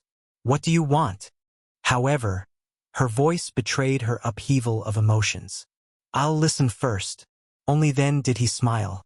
Delilah stared at his smile for a moment, her mind unable to process it. He looked off. The smile. It didn't look very natural. Why? Faster, he flatly said. I want a faster way to get stronger. Chapter 79 for Growth. 2. Despite having just ranked up, I wasn't satisfied with my current rate of progression. The moment I reached Tier 2, I noticed that the rate of growth had started to stagnate. If I were to put all of my focus like before on the manual, I'd only be able to gain 3 to 4% a day. A vast difference from the 8 to 9% I used to receive. It made sense in a way, but the progress was too slow for me. And it was for this reason that I thought about asking Delilah. Out of all the people I knew, she was the one person I thought would have an answer to my problems. She was the strongest. Surely, she knew of a way, right? Duck. It was for this reason that I invested a lot of my money in the chocolate bars. Come, you are tempted, aren't you? You want a way to get stronger, faster? Her tone betrayed her confusion as her head tilted. I nodded. My current rate of progress is too slow. Slow? She closed her eyes briefly. I lost control of my body the moment she did. It was as if I was floating in the air. The feeling was only fleeting, disappearing just as fast as it appeared. WH-. You've reached Tier 2. Her voice cut through mine as her eyes opened. Are you not satisfied with your progress? It's in line with most of the more talented cadets. No. It'd be a lie if I said I was. While it was indeed fast, when I compared myself with the top cadets of the academy, I was hardly scraping by. I couldn't sustain the unreasonable training schedule that I was currently putting myself through. The gap between me and the others was getting wider and wider. If things were to progress at this rate, then I was sure I'd soon lose everything that I had. I needed more. Delilah didn't say anything and just stared at me. She seemed to be in deep thought as her brows slightly furrowed. I waited patiently for her to speak. She was the only one I could think of for a solution. The other professors would just tell me to train harder or buy a better manual. They also gave me a list of several exercises that I needed to follow, which I did. But it was still not enough. You seem rather desperate for growth. The silence that gripped the room was broken by Delilah's words as she addressed me. I took note of her expression before pursing my lips. Desperate? I wanted to laugh. I had long gone past the point of desperation. I didn't answer, but it was as if she could read my expression. Gradually, her eyes shifted towards my right arm. Does it perhaps have to do with what I told you? Yet again, I didn't answer. It wasn't as though I didn't want to answer, but I just didn't think it was wise just yet. I didn't want my biggest secret to be revealed. That I wasn't Julian, but someone else who had taken over his body. It was a secret that only one person knew, and I planned on nobody ever finding out. It was a dangerous secret, one that I couldn't risk anyone finding out about. If I were to agree, then there was likely a chance that I might be forced to reveal that I wasn't Julian. It also seems like she can tell if I lie or not. For these reasons, I remained hesitant. All right. I thought she'd disagree due to my silence, but to my surprise, she ended up nodding her head and agreeing. You will. Meet me tomorrow at 10 p.m. near the forest at the entrance of the academy. Delilah provided me with a date and time. But before I had the chance to feel happy, she added, I won't be doing this for free. I need a favor for you. You're free to agree or not. I won't force you. ¿A favor? I swallowed to myself before carefully asking, what's the favor? It's nothing big. But before that, Delilah extended her hand. I tilted my head in confusion. Yes, what did she want? Following her line of sight, I had a sudden realization and I felt my lips twitch. Reaching out for my pocket, I asked, how many? All of it. Clank.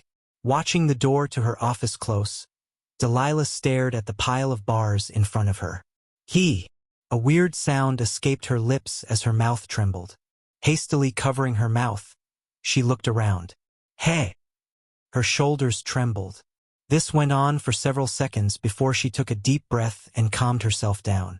Trying her best to not look at the goods in front of her, she leaned back on her chair. Her thoughts drifted back to Julian. Greedy. Such were her thoughts at first. That he was being greedy. His rate of progression was staggering. She could tell from a quick scan of his body that it hadn't come easy. There were traces of exhaustion all over him, and a lot of his muscle fibers were torn. Were he to continue this way, he was inevitably going to die of exhaustion. It was for this reason that she decided to help him. Perhaps, rather than greed, he's being chased by something. Something that he couldn't run away from. Like the inverted sky. What if he had truly defected from them? Thinking about all the incidents he had been in, it really did seem like something was wrong. In all the incidents that he was involved, the organization appeared to have suffered some sort of loss.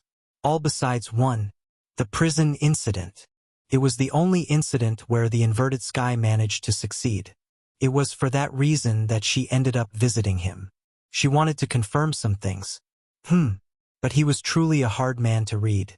A blank piece of paper. Or at least that was what she thought until just a few moments ago. For the first time, she saw something from him. The desperation he had for growth. Why was he so desperate? Delilah was curious. There was clearly something that he didn't want to say.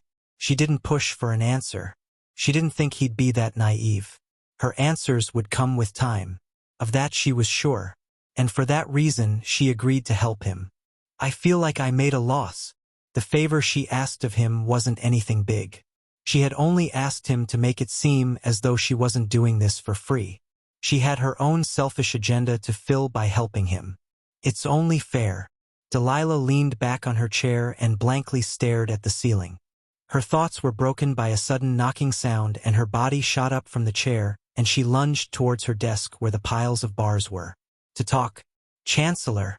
A woman walked in shortly after. Only for her steps to stop at the sight that greeted her. Blinking twice, Jasmine, the vice-chancellor of the academy, stared at the scene before her with some doubt. She had come here to report on the current situation of the festival.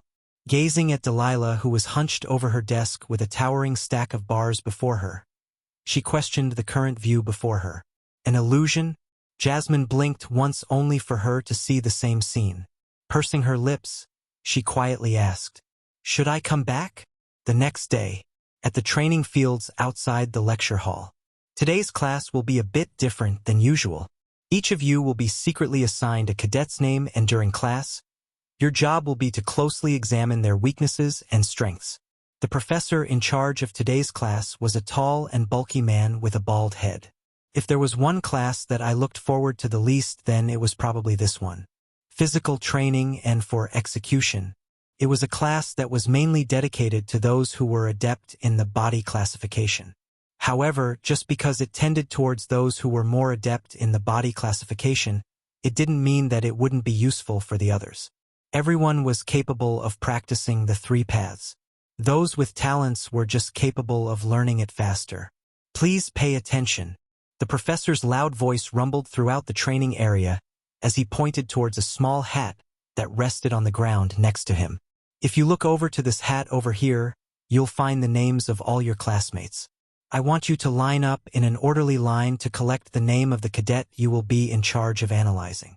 A long and orderly line started to form while the professor continued to speak. I silently moved towards the line and overheard a few cadets speaking, mainly Josephine and the others. I wonder who I will get? If I get that bitch, I'll make sure to give her a low score. Bitch! Aoife tilted her head. Who else? Kira, of course. Oh! She nodded as if she understood. I can hear you. Too bad Kira heard it all. Hi!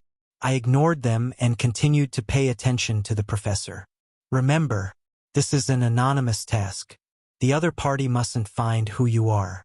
If I receive any indication that you've disclosed this information or they've discovered your identity, you will fail the task immediately and forfeit a credit. The banter and noise that surrounded the place ceased. All of a sudden, everyone's expression turned grim. To lose a credit over such a task. That's enough of me. Pick a name and we can start with the task. In an orderly manner, one cadet after another moved up to the height near the professor and picked up a card. The moment the cadets looked at the cards, most of them showed a change in expression. Some were happy while others showed looks of despair. Couldn't blame them. Some cadets were simply better than others, and it was therefore hard to understand what they were doing. I quietly lined up from behind and waited for my turn. It didn't take long, and the moment I arrived by the hat, I reached out with my hand and picked up a card. My expression didn't change the moment that I picked the card. However, the same couldn't be said about how I felt internally. Without looking back, I put the card in my pocket and left for the training area. In the distance, I caught a glimpse of a figure. He stood at the center with his sword already drawn. He began to execute a move. His movements appeared fluid, almost as if there was no lag in them. My steps paused as I stared at the distant figure, who appeared to have attracted the attention of all the nearby cadets. Leon Ellert. Why did it have to be him of all people? Chapter 80 for Growth 3. I can never get used to this sight. I stood on my spot in awe of what I was seeing. It was hard to take my eyes off his movements. They were perfect, almost like a work of art. As my knight, I had seen him train before. I had only caught glimpses of it, but each time, I'd be mesmerized by what I was seeing. As expected of the main character. Good thing that his actions attracted the gazes of multiple cadets.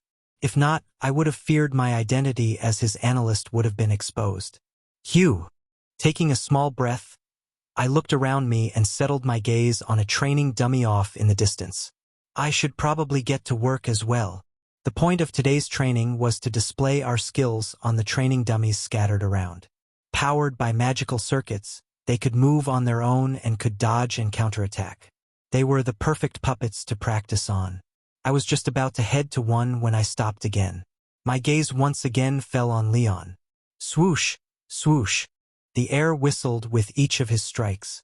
Leaning forward, the air tore and the sword cut through the air. It was an instantaneous movement. One that took less than a second. Picturing myself on the opposite end, the only thing that crossed my mind was, IDD. There was no other outcome. The speed and power of his strike was simply incredible. But that wasn't what prompted me to look at him. For some reason, I couldn't take my eyes away from his feet. Shifting with every movement, they followed a set pattern. Forward, left, forward, left, right, forward, swoosh, forward, left, forward, left, right, forward, swoosh. The pattern was subtle, but it was definitely there. Engrossed in his movements, I didn't notice that I was now the only one looking at Leon. I only noticed when Leon stopped and looked at me. Our gazes met and I looked around me. Ah! Without changing my expression, I looked back at him for a short movement and asked, "Do you think it's possible for me to be able to do your footwork?" Footwork? He looked surprised by the question. You want to know if you can do my footwork? Yes. I quietly nodded. Then, under his gaze, I started to mimic his movements. Forward, left, right, and forward. My movements were rather awkward, but I didn't bother and continued to do them. I didn't know whether they'd be useful to me, but I felt like I was onto something. Performing the set of movements, I looked up once I was done. Leon stood quietly with his brows slightly furrowed. How was it? He didn't answer immediately. Sorting through his thoughts, he quietly said, It's rough. As expected. I'll show you one more time. Make sure you watch carefully. The situation took me by surprise, but I didn't waste it. I stood silently and stared ahead as Leon got into a stance. He took a step forward. I stared intently at his actions and deeply engraved every little detail, from the pivot of his foot to his breathing and hand movements. While my focus was on his feet, I knew that the little details in the other movements were also of importance. The same was true for the mana flow. However, that part was a lot harder to see and feel, mainly because I couldn't see the flow. The only indication was from his breathing and the faint glow that traced over his sword. Swoosh! His sword flowed forward. Carrying on with the momentum, he pivoted slightly and stepped to the left. The transition was extremely smooth. It hardly seemed as though he had moved at all. He continued. His heel shifted, and he once again took another stop. Forward. His momentum never ceased. During each movement, the sword would seamlessly follow his movements, carrying forward and striking at the air. Left again. I studied everything. I didn't let anything slip from my mind. It felt as though I was close to grasping something. It made no sense. This was something that was specifically for body-type users, and yet, swoosh! The air whistled and my hair scattered. I'm done. Before I knew it, Leon was standing with his sword sheathed. I stood in a daze for a few seconds before closing my eyes and nodding my head. Thank you. Without saying anything else, I headed towards a more secluded area and closed my eyes. I traced Leon's movements in my mind, from his leg movements to his breathing. I tried to mimic it but found myself having a hard time doing so. It took me a good minute to get the breathing correct. Only then did I open my eyes and step forward. Forward. Left dash. I stopped right on the second step. It was as if my legs had been glued down by massive weights. I simply refused to take that step. Why? I stopped and pondered. Was there something with the movement? No, that was unlikely. I repeated the movement, this time without any mana. It flowed smoothly this time. As expected, the problem is the mana flow. There was a specific mana flow that I needed to follow. One that only Leon was familiar with. This was a bit of a problem. Looks like I'll have to give up trying to copy him. I thought about asking him about the mana flow, but that was probably too much. Furthermore, it wasn't necessary. I only wanted to partially mimic his steps, not his entire movement or whatever that was. He was a sword user, so it would be absurd for me to copy his movements in their entirety. What I needed knowledge of was the principle behind his movements. How would such movements benefit me? Let's settle with 3 steps first. I let the mana flow inside of my body and extended my hand. Clank, clank, clank. Chains manifested in my hands, and I took a step forward. I swung my hand at the same time. Swoosh! The air whistled. Uck! I was just about to follow that up with another movement when my arm tensed and I was knocked forward due to the momentum. Clank! I dropped the chains on the ground as a result. Ha! I stuck out my tongue and took a breath. I rushed. The chain on the ground scattered, reappearing on my hand again. Before repeating the movement, I closed my eyes and imagined the path of my feet. The same was true for the mana flow. I didn't know how long had passed, but as I opened my eyes again, I took a step forward. My squads tensed, and I swung down with my right hand. Swoosh! I followed a similar pattern compared to my first try. However, scatter. The moment the chain was eye level with my chest, I scattered it, and directly stepped to the left, following it up with another hand movement where a new chain appeared. Ha! My muscles screamed under the tension. However, I ignored the pain and continued the swing. Clank! A loud clanking sound resounded and I dropped on my ass. H-A-A-A. My breath was heavy and sweat trickled down the side of my face. Looking down, I stared at my hands. They were both blistered and bleeding. Felt as though I had just touched fire. HAA. However, rather than minding it, I felt like smiling. I did it. It was still extremely raw, but I had found a way to further improve my new technique. Clenching my hands and feeling the pain, I let a few seconds adjust my mind to the newfound pain before standing up and getting into a stance. Again, I planned on getting to at least 3 moves before testing it against one of the puppets. It'll probably take me months to completely master or get the hang of, but it was definitely worth the practice. Of that, I was sure. Who did you get? Come on, you can tell me. Pretty please? Josephine rested her chin over Evelyn's shoulder as she continuously whispered in her ear. Hey, I know you can hear me. Does my voice tickle? Despite her efforts, Evelyn continued to ignore her. Her attention was currently drawn towards the distance where a figure stood. With long flowing platinum hair and red eyes, she stood by herself in the distance. Clank! Her weapon of choice was her fists, or to be precise, her body. Deftly dodging the strikes of the dummy, Kira appeared to be bored. Casually stepping to the side, she slapped the dummy's head. Faintly, Evelyn caught a glimpse of a smile on her face as she did so, but pretended to not have seen it.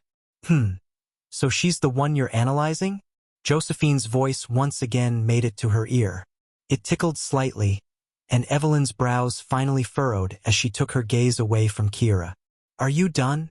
Evelyn pushed Josephine's face away. What are you even doing here? Why aren't you doing your job? Josephine's shoulders slumped. I tried, but she sighed. He was so busy watching Leon that I ended up wasting 10 minutes for nothing. Evelyn blinked. Your partner is Julie Dash. Hey! Josephine hastily covered Evelyn's mouth.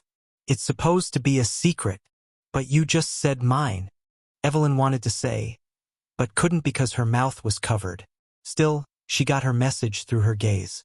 With a long and exaggerated sigh, Josephine waved her hand. All right, fine, and headed out. It's not like I'll see much. She ended up grumbling throughout the way. It was a known fact that Julian was weak. No, he was strong and weak. He was bipolar. No, that's not how that works. In any case, he wasn't strong. Where is he? Looking around, Josephine squinted her eyes. Her body felt lifeless. She was feeling pretty lazy. It took her a moment to spot his figure in the distance. He seemed to be in the middle of challenging one of the dummies. Oh, her eyes lit up a little. That was going to be interesting. Will he lose? It would be pretty funny to watch. With renowned vigor, Josephine headed towards a better area to get a better look. She had just arrived on her spot when he started. Oh, her eyes immediately focused on Julian. So handsome. Clearing her throat, she put on a straight face. Right. I'm not here to admire his looks. I can do that later. In general, Josephine treated the entire situation lightheartedly. It was how she usually was. She never took anything seriously. Furthermore, with her father being a renowned knight working for the Megrail family, she was well-versed in these types of situations. After experiencing movements characteristic of body, type and weapon arts, she perceived everything around her as rather boring, except for Leon, who stood out. His swordsmanship was rather unique. I wonder where he learned it from? It seemed just as advanced as her family's one. Her thoughts continued like this for a few seconds, until, oh? Her face changed as her mouth hung open. Clank, clank, clank. It was fast, almost seamless. There were a lot of wasted movements, but it was getting faster and faster. A shiver gradually ran down her spine, one that intensified by a loud metallic sound causing her to flinch. Clank. The dummy was still intact, and the figure appeared to worn out. With blood dripping from his palms, and sweat endlessly pouring out from his face, it looked like a pathetic sight. However, to the only one watching, she found nothing pathetic about the sight, especially after what had just seen. The situation left her stumped. How am I going to judge this? What even was this?